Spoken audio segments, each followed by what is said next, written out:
In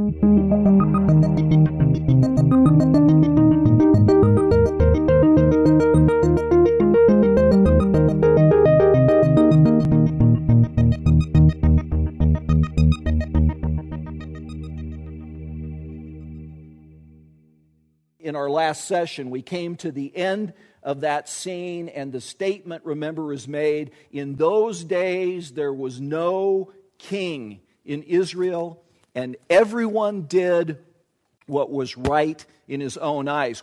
It's chaos. And again, we're being set up in that statement to lead into this next scene that we'll look at tonight, which is scene 6. And scene 6 is the story of the kingdom. No king in Israel. Israel, remember, was designed to be a theocracy. God was to be king. But in order for God to be king, the nation needed to live in a dynamic, active, living relationship of obedience. And they couldn't do it. They kept getting off track, and the result was chaos. And so finally there comes this moment, and it's a huge transitional moment in 1 Samuel. And again, the books that we're going to look at that really lay out this entire period for us are 1 and 2 Samuel and 1 and 2 Kings. And underneath, I've listed all of the books that sort of, again, if that's the spine, if that's the narrative, all of these other Old Testament books hang on that spine and amplify it, kind of give it color. But the story itself can be told simply by using these 4 books. So what happens early in Samuel that kind of leads into this kingdom period is that there's a transitional figure, and that's who Samuel is. Samuel is oftentimes described as the last judge and the first prophet. And he's the one that bridges the gap between this period of the judges and the beginning of the kingdom. And basically, the people of Israel come to him and say, hey, we want a king. I mean, all the other nations have kings. Why don't we have a king? And so they want a king. And Samuel is, he's distressed and broken about this because he understands, and he goes to God. And basically God says to him, well, you don't need to be offended. It's me they've rejected. And if they want a king, I'll give them a king, but there's going to be a price to be paid. And so we transition into this period of the kingdom then, which again is really a transition from theocracy to monarchy. And inside this story of the kingdom, there are 3 little subplots that we're going to look at that take place inside this scene. And the first of those subplots is what happens in the period of time called the United Kingdom. There are 3 kings that rule over Israel during this period of time of the United Kingdom. When you and I think of Israel, and again, unless you're really savvy, in Scripture and you know all about, the kings, which most people don't. I think this is one of the more confusing parts of the Bible for a lot of people. But normally when you think of Israel, you think of a unified nation. And you might think of it during the time of David, the golden era of Israel. The reality is that Israel was only a united kingdom for 120 years out of its entire history. So we're looking roughly at this history of almost 2,000 years, and the period of time that you actually have a nation, one united kingdom in the land, is 120 years. You have these 3 kings, and by the way, this sort of illustrates it. If you think of this timeline almost again a little bit as if it was the spine of the story, because it's kind of the way it's set up, when you get to this period of the United Kingdom, you'll see that there are three kings that are present during this time. The first Saul, the second David, and the third Solomon. By the way, to give sort of a sense of perspective on this, I was thinking again today, 120 years.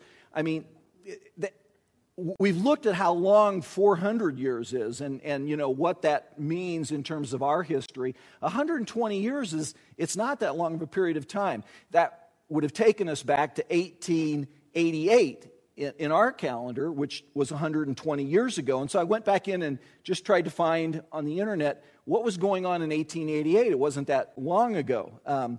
Grover Cleveland was the president of the United States, but 1888 was an election year. And the Republican nominee that year was Benjamin Harrison. And for those of you that are about as up to speed on your American history as I am, I did not know that election that year, Grover Cleveland won the popular vote and lost the electoral vote. And so it was the first time that a president was elected president. Harrison beat Cleveland, even though Cleveland had won the popular vote. Also, 1888 is the year that a lady by the name of Bertha Benz drove a vehicle that her husband Carl had built in Germany for a length of 40 miles, and it was known as the first long-distance automobile ride in history. And of course, that company went on to become Mercedes-Benz. Thomas Edison in 1888, ironically, given the way we're approaching this story, Edison was in the process, along with others around the world, of inventing the technology that would become motion pictures. And all of that might seem a little far back, but one of the things that struck me in terms of bringing it closer was 1888 was the year that Harpo Marx was born. And I mean, that just doesn't seem that long ago, And so we're talking about a really short period of history. The first of those kings, the first king of Israel, is a man by the name of Saul.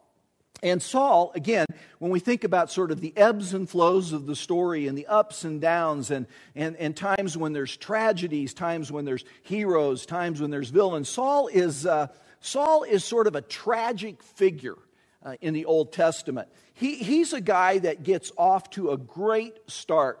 God identifies him for Samuel, and Samuel anoints him to be the first king of Israel. And we're told that the Spirit of the Lord comes upon him, and immediately he goes out and begins to lead Israel's army against its foes and to bring victory to this fledgling little army. Now, the nation hadn't been pulled together yet. It was really primarily the tribe of Judah that recognized Saul as their king, but Saul's life is sort of this spiral into disaster. And as you read through the story of Saul, you begin to see how he just starts to get off track. And he begins to act presumptuously without waiting upon the Lord's counsel. And then he begins to consult with witches. And I mean, it's just this crazy sort of descent into despair that you see in his life until...